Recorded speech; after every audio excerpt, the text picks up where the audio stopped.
दिया है, जब 2 सब्जेक्ट हुआ करते थे, 2 ऑप्शंस हुआ करते थे, फिर 14 का भी मेंस दिया है, 15 का भी मेंस दिया है, पर सर इसमें कहीं भी मुझे सक्सेस नहीं मिली। तो मेरा माइंड थोड़ा सा खराब हो गया था, मतलब मुझे ऐसा लग रहा था कि मैं डिप्रेशन की ओर जा रहा हूँ। तो मैंने सब कुछ छोड़ा छाड़ा, वो बॉक्स से निकलना बहुत जरूरी था, क्योंकि मैं उसी बॉक्स में रह रहकर अपने आप को ही परेशान कर रहा था बहुत ज्यादा।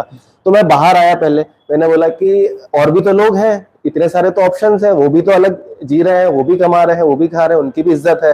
तो मैं बाहर आया, फिर मैंने थोड़ा डाइवर्स देखा कि मतलब यहाँ पर भी करियर बनाया जा सकता है। जैसे कि सर मैंने अटल बिहारी वाजपेयी हिंदी विश्वविद्यालय से सर मैं first aid and emergency care में मैंने डिप्लोमा भी किया हुआ है सर। तो मेरा इंजीनियरिंग के साथ साथ मेरा मेडिकल बैकग्राउंड भी ले लिया मैंने। तो मेरा ऐसा हो गया था कि मेरा जो इंटरेस्ट था वो बहुत वास्ट रहा है, हमेशा नॉलेज को गेन करने का रहा है।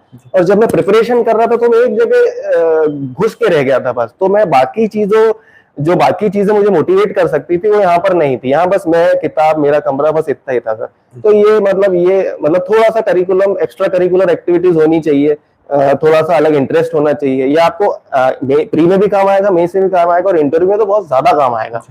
तो उसके बाद सर मैंने, जैसा कि मैंने आपको बताया था कि मैं रेस्टोरेंट भी खोला था, लेकिन कोविड में रेस्टोरेंट बंद हो गया था मेरा। तो सर मुझे काफी समय मिल गया था सोचने के लिए क्या थी, क्योंकि यहाँ पे बहुत सारे बच्चों का आ रहा है कि टॉपर का जो है वो क्या था। तो मैं जानना चाहूंगा कि एक बार आप जो है सीक्वेंस में खास करके पेपर 2 की जो बुक लिस्ट है वो शेयर कर दें बच्चों के साथ। साइंस की पेपर 2 की जो फॉरेस्ट्री के लिए सोर्सेस बना लिए थे। उसके बाद जो मैंने नोट्स के अंदर लिखा है वो सब इन्हीं की समरी लिखी है, और फिर इन्हीं को बार बार रिवाइज किया है। चलिए, तो बहुत अच्छा है। और बाकी मेरे ख्याल से होगा, जैसे 1 महीने बाद मेंस का जो है एग्जाम है, और 2020 का जो फॉरेस्ट सर्विस का सिलेबस था वो चेन सिलेबस था, और पहला एग्जाम जो है आपने चेन सिलेबस से क्रैक किया। तो पेपर 2 की जो स्ट्रेटजी है, बहुत सारे लोगों के मन में ये सवाल है कि जो फॉरेस्ट्री का सिलेबस है और जो आपका साइंस का सिलेबस है प्लस एनवायरनमेंट का जो सिलेबस है, उसको कैसे अप्रोच किया जाए। सेकेंड थिंग कि उसके जो प्रॉपर जो आपके रिसोर्सेस हैं वो क्या हों। सर पहले तो मैं कहना चाहूंगा कि जो भी पहले प्रिपेयर करता है अच्छे से, वो पहले पूरा सिलेबस देख ले, एक बार पढ़ ले कि वो सिलेबस है क्या। मतलब लोग क्या करते हैं कि दूसरों का पढ़ा लिखा कि कौन सी किताबें हैं, ये किताबें, ये पढ़ लो, वो पढ़ लो, और लग जाते हैं चालू बिना सिलेबस देखे। बट प्रॉपर सिलेबस देखना जरूरी है, क्योंकि पूरा पेपर जैसा कि मतलब फिजिक्स हो गया, केमिस्ट्री हो गया, मैथ्स हो गया, बायो हो गया, ये सब 10th 12th के लेवल की है। तो ये सब तो मैंने पढ़ी हुई थी पहले ही। उसके बाद जो फॉरेस्ट्री था, तो फॉरेस्ट्री के लिए मैंने बुक आती है मणिकंदन, मैंने वो रेफर करी थी। मैं यहाँ पे पूछना चाहूंगा कि मणिकंदन से आपने सेल्फ नोट्स कुछ बनाए हैं या बिल्कुल रीडिंग किया है मणिकंदन से? नहीं सर, मैंने मणिकंदन काफी मोटी बुक है, मैंने उसके लगभग 70 से 80 पेजेस में मैंने उसके नोट्स को कवर किया। तो मणिकंदन को एज ए रेफरेंस हमको यूज करना है, और उसके कुछ पॉइंट्स में हमको नोट्स बना लेना है। पूरा सिलेबस देखते हुए, सिलेबस से बाहर नहीं जाना है, और सिलेबस के अंदर का सब पढ़ लेना है। तो बस यही था सर, फॉरेस्ट्री में यही था। एनवायरनमेंट भी लगभग मणिकंदन से, मतलब फॉरेस्ट्री से रिलेटेड ही था, तो हो जाता है। ट्राइबोलॉजी हमने एमपीजीके के समय में पढ़ ली थी, तो वो भी मतलब 100% जो सेकंड पार्ट था वो सब कुछ दिया हुआ है, बस आपको बस पढ़ना है। दूसरा मेरा प्रश्न जो है वो साइंस से रिलेटेड है कि इंजीनियरिंग बैकग्राउंड से जो लोग हैं उनके लिए तो थोड़ा ठीक इजी पड़ जाता है कि उन्होंने जेईई की प्रिपरेशन के दौरान जो है इस लेवल की साइंस या फिर साइंस पढ़ी होती है। पर जो बीएससी का स्टूडेंट है या फिर जिसकी कॉलेज एजुकेशन इतनी अच्छी नहीं हुई है, उनके लिए जो है वो क्या स्ट्रेटेजी होनी चाहिए साइंस के लिए? सर देखिए, 10th तक तो सर मेरे ख्याल से सभी ने इतनी साइंस पढ़ी होगी। जी, पर यहाँ पे 11th-12th लेवल की जैसे कि हम देखते हैं कि तो सर एक्चुअली क्या है सर कि पहले अगर 10th तक अगर बेसिक्स क्लियर है तो 11th-12th का कुछ ज्यादा बड़ा सिलेबस नहीं है एग्जाम में। मतलब जैसे मोशंस नहीं है फिजिक्स में, है ना, केवल इलेक्ट्रिसिटी वाला पोर्शन ज्यादा है, ऑप्टिक्स थोड़ा सा है बस। ऐसे ही केमिस्ट्री में सर, केमिस्ट्री में थोड़ी सी फिजिकल केमिस्ट्री और ऑर्गेनिक है थोड़ी सी, बाकी इनऑर्गेनिक बिल्कुल नहीं है। तो proper NCERT more than sufficient है। एनसीईआरटी आपका कहना है कि सफिशिएंट है फॉरेस्ट सर्विस एग्जाम के लिए? मतलब साइंस बैकग्राउंड, जी। Science background. और एनवायरनमेंट के लिए आपकी क्या रिसोर्सेज? अब एनवायरनमेंट के लिए तो सर मतलब ऐसे तो मैं न्यूज़ पढ़ता था तो एनवायरनमेंट का कुछ आता था तो मैं लिख लेता था एक कागज में, एनवायरनमेंट से रिलेटेड कुछ आता था तो। बाकी सर नॉर्मल मुझे मार्केट से कोई बुक मिल गई तो मैं उसके भी नोट्स बनाए हैं मैंने। एक जो प्रश्न मैं ये आपसे करना चाहूँगा कि जैसे आपने बताया कि आप जो है पिछले 10 साल से प्रिपरेशन कर रहे थे। 90% एस्पिरेंट की लाइफ में ऐसा एक फेज आता है कि जब उनको लगता है कि क्विट कर देना चाहिए। बहुत सारे लोग क्विट कर जाते हैं और आप जो है उसमें एक स्पेशल केस है कि आपने क्विट किया बट आपने कमबैक भी किया। तो मैं ये जानना चाहूँगा कि वो मोटिवेशन आपके अंदर कहाँ से आया कि भाई फिर से तैयारी करनी है। और दूसरा प्रश्न इसी में मेरा ये रहेगा कि फिर से आपने अपनी तैयारी को आपने कैसे रिडिफाइन किया और सक्सेस तक पहुंचे? सर मेरा 2013 में पहले तो ग्रेजुएशन हो गया था GSITS से, मेरा प्लेसमेंट हो गया था कॉलेज से, पर मेरा मन ऐसा था कि नहीं मुझे सिविल सर्विसेज में ही जाना है तो मैंने कोचिंग चालू कर दी थी। मैंने MPPSC में 2013 का मेंस दिया है, जब 2 सब्जेक्ट हुआ करते थे, 2 ऑप्शंस हुआ करते थे, फिर 14 का भी मेंस दिया है, 15 का भी मेंस दिया है, पर सर इसमें कहीं भी मुझे सक्सेस नहीं मिली तो मेरा माइंड थोड़ा सा खराब हो गया था। मतलब मुझे ऐसा लग रहा था कि मैं डिप्रेशन की ओर जा रहा हूँ तो मैंने सब कुछ छोड़ा छाड़ा। वो बॉक्स से निकलना बहुत जरूरी था क्योंकि मैं उसी बॉक्स में रह रहकर अपने आप को ही परेशान कर रहा था बहुत ज्यादा। तो मैं बाहर आया, पहले मैंने बोला कि और भी तो लोग हैं, इतने सारे तो ऑप्शंस हैं, वो भी तो अलग जी रहे हैं, वो भी कमा रहे हैं, वो भी खा रहे हैं, उनकी भी इज्जत है। तो मैं बाहर आया, फिर मैंने थोड़ा डाइवर्स देखा कि मतलब यहाँ पर भी करियर बनाया जा सकता है। जैसे कि सर मैंने अटल बिहारी वाजपेयी हिंदी विश्वविद्यालय से सर मैं first aid and emergency care में मैंने डिप्लोमा भी किया हुआ है सर। तो मेरा इंजीनियरिंग के साथ साथ मेरा मेडिकल बैकग्राउंड भी ले लिया मैंने। तो मेरा ऐसा हो गया था कि मेरा जो इंटरेस्ट था वो बहुत वास्ट रहा है, हमेशा नॉलेज को गेन करने का रहा है। और जब मैं प्रिपरेशन कर रहा था तो मैं एक जगह घुस के रह गया था बस। तो मैं बाकी चीजें मुझे मोटिवेट कर सकती थी वो यहाँ पर नहीं थी। यहाँ बस मैं, किताब, मेरा कमरा, बस इतना ही था सर। तो ये मतलब थोड़ा सा करिकुलम, एक्स्ट्रा करिकुलर एक्टिविटीज होनी चाहिए, थोड़ा सा अलग इंटरेस्ट होना चाहिए। ये आपको प्री में भी काम आएगा, मेंस में भी काम आएगा और इंटरव्यू में तो बहुत ज्यादा काम आएगा। तो उसके बाद सर मैंने, जैसा कि मैंने आपको बताया था कि मैं रेस्टोरेंट भी खोला था, लेकिन कोविड में रेस्टोरेंट बंद हो गया था मेरा। तो सर मुझे क्या काफी समय मिल गया था सोचने के लिए, कुछ भी नहीं चल रहा था कोविड के टाइम पे, मुझे बहुत समय मिल गया। तो मैंने सिलेबस देखा, फिर मुझे पता चला कि अच्छा ऐसा सिलेबस पहली बार आया है। फिर मुझे पता चला कि क्लास 2 गजेटेड ऑफिसर बनने के लिए इसमें एक प्रीलिम्स निकालना और मेंस निकालना, और मेंस भी केवल OMR शीट भरनी है। पर सर एक बात जरूर है कि रिटन से ज्यादा तैयारी OMR शीट वाले भरने एग्जाम में ज्यादा मतलब मेहनत लगती है, क्योंकि यहाँ पर कॉन्सेप्ट क्लियर होने चाहिए। यहाँ मतलब अपन एक जैसे यहाँ माइनस मार्किंग भी थी सर। यूनिवर्सिटी में जैसे हम एग्जाम्स लिखते हैं, कॉलेज स्कूल्स में एग्जाम्स लिखते हैं, तो वो अपन जो किताब से पढ़ा अपन छाप देते हैं, लेकिन यहाँ पर कंसेप्चुअल आता है, सर्टेनिटी जो अनसर्टेनिटी बहुत ज्यादा हो जाती है। तो सर क्या फिर प्रीलिम्स हुआ सर, तो प्रीलिम्स के बाद, जैसे प्रीलिम्स 2021 में हुआ हमारा, उसके बाद मेंस जो था 2022 जुलाई में हुआ। तो सर ये समय बहुत मिल गया था अपने कंसेप्ट को क्लियर करने का। मतलब NCERT को मैंने 3, 4, 5 बार पढ़ लिया और अपने नोट्स बना के मैंने रट डाला। मैंने कम से कम 3 से 4 बार रिवीजन किया, मणिकंदन पढ़ी, ऑब्जेक्टिव की बुक्स लगाई। तो मतलब और क्या सर, मेरा मतलब एक तरीके से मैं बचपन से ही जंगल में रहा हूँ, तो मेरा अपने आप फॉरेस्ट्री पढ़ के मेरा अपने आप मोटिवेशन आने लगा। मैं देखने लगा कि अच्छा हाँ ये पेड़ तो ऐसा है, अच्छा ये जानवर तो मेरे यहाँ पाए जाते हैं, अच्छा इनको ऐसे काटते हैं, अच्छा इनमें नंबरिंग ऐसे करते थे जो मैं रोडों के किनारे में देखता था। तो मुझे बहुत अच्छा लगने लगा कि अच्छा यहाँ पर बांस ही क्यों लगाए हैं, रोडों के किनारे बांस ही क्यों लगाए हैं। फिर मैं वहां पर फॉरेस्ट अधिकारियों को देखा मैंने, 3 स्टार लगे हुए, और मतलब उनकी कितनी रेस्पेक्ट। तो मतलब ये मतलब मोटिवेट ही करती गई। और फिर सर एक और चीज है सर कि प्रिपरेशन के वक्त हर दिन एक जैसा नहीं होता सर। किसी दिन आप 2 घंटे पढ़ पाते हैं, किसी दिन 10 घंटे, और किसी दिन नहीं पढ़ पाते हैं। पर सर पढ़ाई नहीं छोड़ना है, पढ़ते रहना है, कैसे भी करके आपको बस किताब उठानी है। जैसा बोलते हैं ना कि आपको बस उठना है, कंटिन्यूटी बस। ऐसा नहीं कि आपने छोड़ दिया कि अब एक हफ्ते अपन तो पिक्चर देखेंगे दोस्तों के साथ, ऐसा नहीं सर। कंटिन्यूटी बने रहना चाहिए। इसके लिए आप चाहे तो मतलब कोई ग्रुप बना सकते हैं, दोस्तों के साथ कर सकते हैं, ताकि एक डिमोटिवेट हो तो दूसरा बोले नहीं यार अपने को तो करना ही है।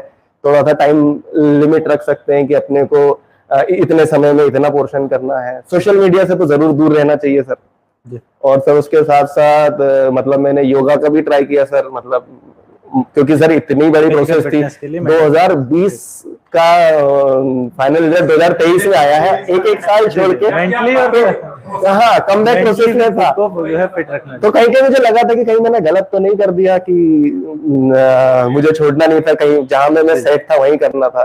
पर एक चीज है ना सर कि मतलब रिग्रेट, बहुत जिंदगी में सबसे खराब चीज है रिग्रेट।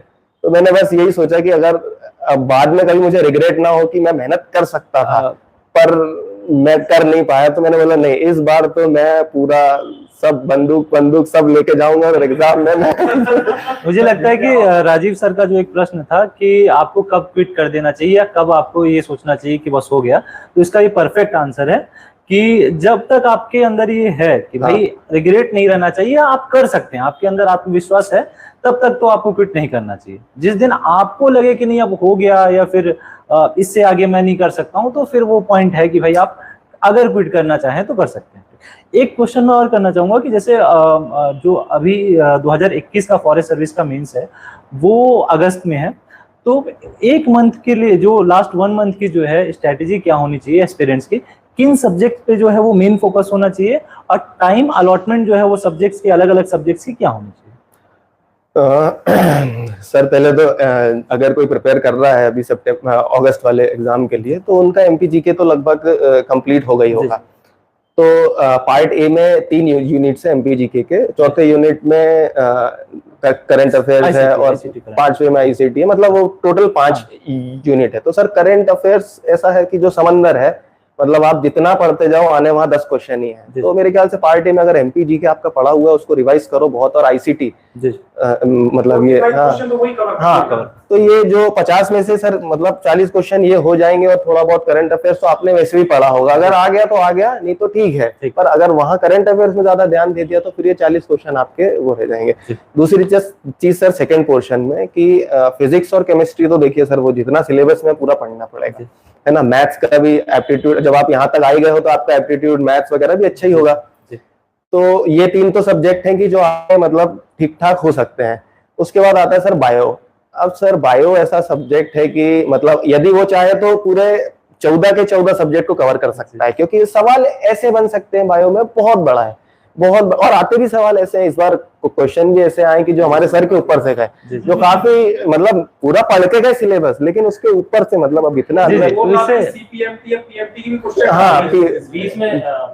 तो इससे निकल के आती है कि एस्पिरेंट्स को ऐसे क्वेश्चन जो कि बहुत ही टफ हैं या आउट ऑफ सिलेबस आ रहे हैं, उन पे विशेष ध्यान ना देते हुए जो स्ट्रॉन्ग पोर्शन है जहां से क्वेश्चन इजी आ रहे हैं या जहां से किए जा सकते हैं उन पे फिजिक्स, केमिस्ट्री, मैथ्स और फॉरेस्ट्री और एनवायरमेंट और ट्राइबोलॉजी तो बहुत छोटा है सर, वो तो वैसे भी पढ़ते रहते हैं। तो ये 90% पेपर आपके हाथ में है, आपको छोड़ना बस 10% है।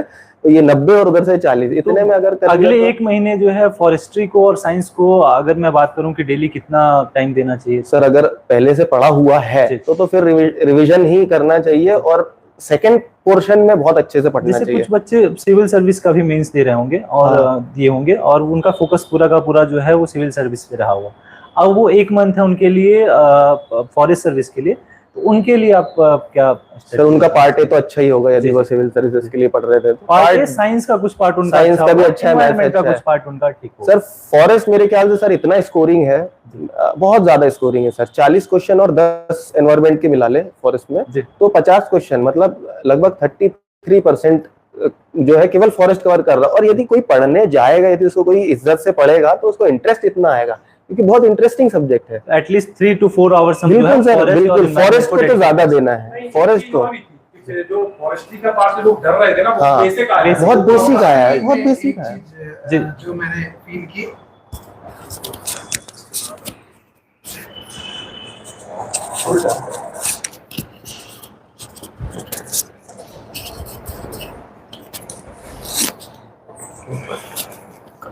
सिंस मेरा बैकग्राउंड थोड़ा रिलेवेंट था, फॉरेस्ट्री से एग्रीकल्चर से मेरा बैकग्राउंड था, तो मैंने फॉरेस्ट्री में एक चीज़ फील किया, जो फॉरेस्ट की 4 यूनिट दी है और एक ट्राइबोलॉजी की अगर हम हटा दें, 5 यूनिट है टोटल, तो ट्राइबोलॉजी को हटा के 4 ये जो यूनिट दी है उससे 10 क्वेश्चन आने, मतलब हम एक्सपेक्ट कर सकते हैं कि 40 क्वेश्चन आएंगे।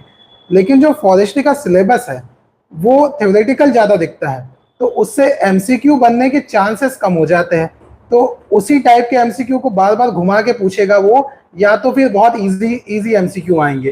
तो मुझे नहीं लगता कि बहुत उसका सिलेबस वास्ट नहीं है। उसका जो पोर्शन जो दिया है 33%, जैसे बताया सर ने अभी, तो 33% कवर तो करता है वो, लेकिन उसका सिलेबस उतना वास्ट नहीं है, तो आपको कवर करने में ज़्यादा समय नहीं लगेगा। तो सिविल की जिन्हें तैयारी की है वो इजीली कर सकते हैं, बशर्ते ये है कि सोर्स सही देख ले वो, और बहुत ज़्यादा पैनिक ना करे। फॉरेस्ट्री का सिलेबस इजीली कवर हो सकता है 1 महीने में। सिलेबस देखना बहुत जरूरी है। क्योंकि हर बच्चे के मन में जो है टॉपर की स्ट्रेटजी और टॉपर की बुक लिस्ट जानने का जो है रहता है। तो मैं विजय कुमार जी से पहले जानना चाहूंगा कि उनकी बुक लिस्ट क्या थी, क्योंकि यहाँ पे बहुत सारे बच्चों का आ रहा है कि टॉपर का जो है वो क्या था। तो मैं जानना चाहूंगा कि एक बार आप जो है सीक्वेंस में खास करके पेपर 2 की जो बुक लिस्ट है वो शेयर कर दें बच्चों के साथ। साइंस की पेपर 2 की जो फॉरेस्ट्री फॉरेस्ट्री के लिए जो हमारी बुक्स है, एक मैंने यूनिवर्सल फॉरेस्ट्री की बुक पढ़ी थी, जो मार्केट में शायद नहीं मिलेगी वो आपको, वो अमेजोन वगैरह कहीं पे मिल जाएगी आपको। और एक मणिकानंदन की बुक पढ़ी थी, उससे कुछ यूनिट कवर हो जाती है। उसके अलावा आप जो यूनिट 3 है जिसमें एक्ट्स दिए हुए हैं, तो आप उन एक्ट्स को सीधे साइट से डाउनलोड कर सकते हैं और पढ़ सकते हैं। और ट्राइबोलॉजी वाला आपका जो सेक्शन है वो एमपीजीके की वेरियस बुक्स आपने जो पढ़ी है वहां से कवर हो जाएगा। उसके अलावा अगर आपको लगता है कि आपको जल्दी करना है तो आप किसी कोचिंग के नोट्स ले सकते हैं, ये फॉरेस्ट्री के लिए। उसके अलावा साइंस में आप सिलेबस पूरा देखेंगे तो आपको वो सिलेबस एनसीईआरटी या एमपी बोर्ड की किसी पब्लिकेशन की बुक में मिल जाएगा बिल्कुल। तो आप अपनी सुविधा के अनुसार आपका जो मीडियम है, अगर हिंदी है तो मैं यही कहूँगा, जैसे फिजिक्स वगैरह अगर आप एनसीईआरटी नहीं भी पढ़ पा रहे हैं तो फिजिक्स और केमिस्ट्री को आप एमपी बोर्ड या जो भी बोर्ड होगा रिलेवेंट, सीजीपीएससी वाले जो है, क्योंकि उनका भी सिलेबस सेम है, तो जो छत्तीसगढ़ बोर्ड की बुक होगी तो उससे आप कवर कर सकते हैं। बायो के लिए मेरा बस यही सजेशन रहेगा कि बायो के लिए आप एनसीईआरटी कम से कम कवर करें, क्योंकि बायो में क्वेश्चंस का लेवल काफी अच्छा होते जा रहा है और एनसीईआरटी से क्वेश्चन आने के बहुत चांसेस होते हैं। एक लास्ट क्वेश्चन जो है मैं ये करना चाहूंगा, रिवीजन के लिए पूछ रहे हैं। अब रिवीजन के लिए, और मेरा एक, क्योंकि ये जो एग्जाम का नेचर है वो ऑब्जेक्टिव टाइप है, तो आप सबसे मेरा ये प्रश्न रहेगा कि क्या आपने ऑब्जेक्टिव के लिए कोई विशेष बुक जो खास करके पेपर 2 के लिए आपने फॉलो की थी क्या, फॉरेस्ट्री के और साइंस के पार्ट के लिए कोई नोट्स या फिर किसी पब्लिकेशन की या किसी कोचिंग की बुक, जैसे कि बहुत लोग बोलते हैं कि पीएमटी के जो है ऑब्जेक्टिव टाइप जो है बायोलॉजी वगैरह के फॉलो करने चाहिए, तो वो मैं जानना चाह रहा था कि ऑब्जेक्टिव के लिए आपने क्या फॉलो किया? जी, इसमें एक प्रॉब्लम ये होती है, जैसे मैंने भी जब मैं नया था, जब सब लोग जो सिलेक्ट हुए उनसे जुड़ा नहीं था, तो मैंने देखा था कि जितने भी बुक्स है उनमें एमसीक्यू तो दिए हुए, लेकिन हम उसमें अंतर नहीं कर पाते कि हमें कौन सा एमसीक्यू लगाने चाहिए, क्योंकि उसमें बहुत ज़्यादा एमसीक्यूज दिए हुए हैं और कुछ क्वेश्चंस का लेवल भी बहुत हाई है, कुछ इजी है। तो हम लोग ने क्या किया था, जब हम आना आपके नोट से ही है, आपकी बुक से ही आना है, तो हम लोग ने ग्रुप बना लिया था। तो हम लोग ग्रुप में क्या करते थे कि अगर कोई कुछ पढ़ रहा है या रिवीजन कर रहा है तो उस ग्रुप में सब लोग अपना अपना कंट्रीब्यूशन देते थे। 10 एमसीक्यू किसी पर्टिकुलर इंसान ने डाले, ऐसे हम लोग 20-25 लोग ग्रुप में थे, तो ऐसे 250 क्वेश्चन की हमारी प्रैक्टिस हो जाती थी। तो हमने ग्रुप्स बना के प्रैक्टिस की है। अब आप लोग अगर जैसे ये ऑप्शन अगर आपके पास नहीं है तो आप ऐसा कर सकते हो कि जो भी एनसीईआरटी में, मैंने एनसीईआरटी पढ़ी नहीं है फिजिक्स और केमिस्ट्री के लिए, शायद उसमें एमसीक्यू उतने हैं नहीं, तो आप अगर लगाना भी चाहते हैं तो आप किसी भी जहाँ पे एमसीक्यू मिल जाते हैं आपको, किसी कोचिंग में या फिर उस एमपी बोर्ड की पब्लिकेशन की बुक में, तो आप पहले देख लीजिए कि इजी एमसीक्यू है कि नहीं, हमें बहुत टफ एमसीक्यू नहीं लगाने हैं बस। एमपी बोर्ड की किताबें जो आती हैं युगबोध वगैरह तो उसमें बढ़िया, हाँ, एमपी बोर्ड की जो बुक है युगबोध हो गई, आप लोग में से मतलब मैक्सिमम लोगों ने युगबोध या शिवलाल पढ़ी होगी, तो उसमें पीछे जो बुक के पीछे एमसीक्यू दिए रहते हैं, तो उनको इजी टू मॉडरेट लेवल के आपको एमसीक्यू लगाने हैं, बहुत टफ एमसीक्यू लगाने की जरूरत नहीं है इस एग्जाम के लिए। यहाँ पे एक क्वेश्चन यहाँ से उठा लेते हैं, सत्येंद्र तोमर का जो प्रश्न है कि हॉर्नबिल के नोट्स हैं, क्या वो सफिशिएंट हैं? उनका ये देखिए, सफिशिएंट तो कुछ भी नहीं होता है, आप बिल्कुल ले सकते हैं, लेकिन उसके अलावा भी मुझे लगता है कि आपको सिलेबस को रीच आउट करना पड़ेगा और देखना पड़ेगा कि आपका सिलेबस कवर हो रहा है कि नहीं। अगर आपका सिलेबस कवर होता है तो ठीक है, इनफ है। लेकिन मुझे लगता है इसके अलावा भी, जैसे मैं एक चीज और ऐड ऑन करना चाहूंगा यहाँ पे, एमपी बोर्ड सॉरी एमपी की जो बुक है, जब आप एमपी जीके पढ़ते हैं तो वहां पे आपको फॉरेस्ट्री का जो सेक्शन मिलेगा उसको पढ़िए। एमपी का जो इकोनॉमिक सर्वे आ रहा है उसमें जो फॉरेस्ट्री से रिलेवेंट जो चीजें या डेटा दिया उसको पढ़िए। या एमपी फॉरेस्ट डिपार्टमेंट की एक वेबसाइट है, उस पर जाइए, वहां पे आपको अलग अलग जो फॉरेस्ट की वेबसाइट है उसके लिंक मिलेंगे, उनको थोड़ा सा डीप में पढ़िए। तो यहाँ से भी आप नोट्स बनाइए। मैं बताना चाहूंगा, जैसे सिलेक्शन के लिए थोड़ी मेहनत करनी पड़ेगी। आप सिलेबस तो कंप्लीट कर लेंगे, नोट्स रख के नहीं हो सकता। हाँ, सिलेबस तो कंप्लीट कर लेंगे, पर सिलेक्शन के लिए एज चाहिए होगी, और टॉप रैंक लाने के लिए तो फिर रेफरेंस बुक्स भी हाँ, क्योंकि वो जो अवेलेबल रेडीमेड मटेरियल है वो तो सबके पास है, वो सबके पास है। आपको हाँ, वहाँ से आपको जो है सिलेबस के अकॉर्डिंग जो है इनहेंसमेंट नोट्स में ये पीएससी के साथ ये चीज है इसमें कि आप सभी पढ़ रहे हैं, पीएससी की जो बुक्स हैं सबके पास बुक्स हैं, ज्यादा स्कोरिंग हुआ 25 दिन में आप बिल्कुल सोचे कि साइंस में पीएचडी हो जाएगी तो पॉसिबल नहीं है, वो खास तौर से इस पेपर में। तो ऑब्जेक्टिव जितने हो सके उतने लगाएं। ऑब्जेक्टिव्स, कुछ ऑब्जेक्टिव्स याद रह जाते हैं। आप तो बस ये है कि जहां जो आपको ये चीज देखना है कौन से क्वेश्चन हमें करना है, कौन से छोड़ना है। जैसे अभी सर ने भी बोला था कि हर क्वेश्चन करने लायक नहीं होता, कुछ क्वेश्चन ऐसे हैं जिनको छोड़ना ही है, तो वो आप ध्यान बिल्कुल। नहीं तो एक चीज भी और है मनीष जी कि इन लोगों को आप लोगों को सबको फॉलो करना चाहिए कि पहले सिलेबस बार बार पढ़िए। आप साइंस का मतलब ये है ना, याद होना चाहिए। हाँ, साइंस का मतलब ये नहीं है कि आपने कोई बुक उठाई और पहले पेज से आखिरी पेज तक रट डाल ले गए। आपको सिलेबस के अकॉर्डिंग उसको अलग करना आना चाहिए कि कौन सा टॉपिक हमको पढ़ना है, कौन सा नहीं पढ़ना। मोशन नहीं है यदि हमारे सिलेबस में तो उसको बिल्कुल नहीं पढ़ना, बिल्कुल नहीं पढ़ना। मैंने तो सिलेबस भी हाथ से लिखा था। आप थोड़ा बता दीजिए इनको, ये बार बार कर रहे हैं कि सुझाव दीजिए कृपया। सर मैंने मतलब सिलेबस भी मैंने मतलब प्रिंट आउट नहीं निकाला था सर, मैंने सिलेबस वहां से नेट से देखकर मैंने अपने हाथों से लिखा था, अपने जिस भी मैंने नोट्स तो बनाए ज्यादा थे। अच्छा याद रहता होगा। हाँ, और मैंने क्या किया था, मैंने स्टार्टिंग में क्या किया था कि सारे यूनिट्स देख लिए थे, एनसीईआरटी मैंने पेजेस ढूंढे और मैंने उनके ऊपर लिखा कि ये वाला जो सिलेबस का पोर्शन है ये फलाना पेज नंबर पे है, और ये वाला जो पोर्शन है ये फलाना पेज नंबर पे है। तो मैंने प्रॉपर करके पहले ही अपना सोर्सेस बना लिए थे। उसके बाद जो मैंने नोट्स के अंदर लिखा है वो सब इन्हीं की समरी लिखी है, और फिर इन्हीं को बार बार रिवाइज किया है। चलिए तो बहुत अच्छा है। और बाकी मेरे ख्याल से अब सभी क्वेश्चन यहाँ पे हो चुके हैं, और शायद आप लोग जो नए जुड़ रहे हैं बार बार वही क्वेश्चन रिपीट हो रहे हैं, तो कृपया आप लोग पुराने देखते चलें। पूरा वीडियो मेरे ख्याल से सभी डाउट दूर कर दिए गए हैं। फिर भी ऐसा कोई यूनिक डाउट आता है तो आप अगर छोड़ते हैं तो हम लोग जरूर कनेक्ट करेंगे दोबारा। और मेरे ख्याल से काफी लंबा सेशन हो गया है, तो लोग बाग आते जा रहे हैं, क्वेश्चन पूछ के जाते जा रहे हैं, तो वो क्या सेशन चलता रहेगा। तो मेरे ख्याल से एक बड़े एक्सपेक्ट्स कवर कर लिए गए। तो आप एक काम करिए कि आप शुरू से देख लीजिए, बीच में काफी सारे डिस्कशन हुए हैं। तो अब यहाँ पे हम लोग सेशन एंड कर रहे हैं। और मैं एक चीज बताना हाँ, चाहूंगा, एक फाइनल जो सजेशन है, क्वेरीज हुई है बहुत ज्यादा, वो जो फिजिक्स के न्यूमेरिकल आए थे। हाँ, तो जैसे सर ने भी बताया था, तो जैसे 5 न्यूमेरिकल्स आए थे, वो एनसीईआरटी में भी शायद थे 1-2 उसमें से। लेकिन आप उसके पीछे मत जाइए कि वो 5 न्यूमेरिकल्स में से हम सही करेंगे तभी हमारा सिलेक्शन होगा। मेरे 5 में से 5 गलत है न्यूमेरिकल्स, है ना। मैंने पांचों न्यूमेरिकल्स नहीं किए, और मैंने जो गलती की है मतलब वो भी मैं बता देता हूँ। मुझे ऐसा लगा था, क्योंकि मुझे भी उस समय आइडिया नहीं था, मुझे लगा कि मैं 5 न्यूमेरिकल्स कैसे छोड़ सकता हूँ, मतलब ब्लेंडर हो जाएगा ये। तो मैंने फिर भी 2 न्यूमेरिकल्स में जानबूझ के उनको अटेम्प्ट करने की कोशिश की। मेरे सही नहीं निकले, मुझे माइनस मिल गया 2 क्वेश्चंस में। तो उसके बिना भी मेरे कहने का मतलब है कि आपका सिलेक्शन आराम से हो जाएगा। बहुत ज्यादा टफ क्वेश्चन के पीछे मत भागिए आप। ये तो प्रीलिम्स में भी होता है, 2-4 क्वेश्चन ऐसे आते हैं कि उसमें लोग पीएचडी कर डालते हैं, अंत में लोग मतलब हर साल आते हैं वो तो बदल के। ईगो पे मत ले उस चीज को, मैंने भी गलती की है, क्योंकि एग्जैक्टली वो कितने लोगों ने पीएचडी कर डाली, पूरी रियासत पढ़ डाली, पूरी सबने हिस्ट्री में पीएचडी कर ली। तो अब जे एक स्टूडेंट है कृष्णा, हम एक काम करेंगे कि आपके लिए फॉरेस्ट्री के नोट्स की मैंने कुछ व्यवस्था की है। हालांकि टॉपर्स के साथ तो हैं हम, लेकिन अब उन लोगों के जो नोट्स हैं वो थोड़ा बिखरे हुए हैं। मैंने कुछ कोशिश की, आप लोगों के लिए मैं फ्री जारी करूंगा, जैसे हम लोग हमेशा जारी करते रहे हैं। तो 1-2 दिन में मैं कोशिश कर रहा हूँ कि आपको 25 दिन में कुछ मदद मिल सकती है। कि अब किसी ने मेहनत की है, अब हालांकि वो ओवर एज हो गए हैं इस एग्जाम के लिए, तो उन्होंने मुझे सौंप दिए हैं। वो भी काफी अनुभवी टीचर रहे हैं, मैं बाद में बताऊंगा, उनका धन्यवाद बकायदा उसमें करूंगा प्रेस से।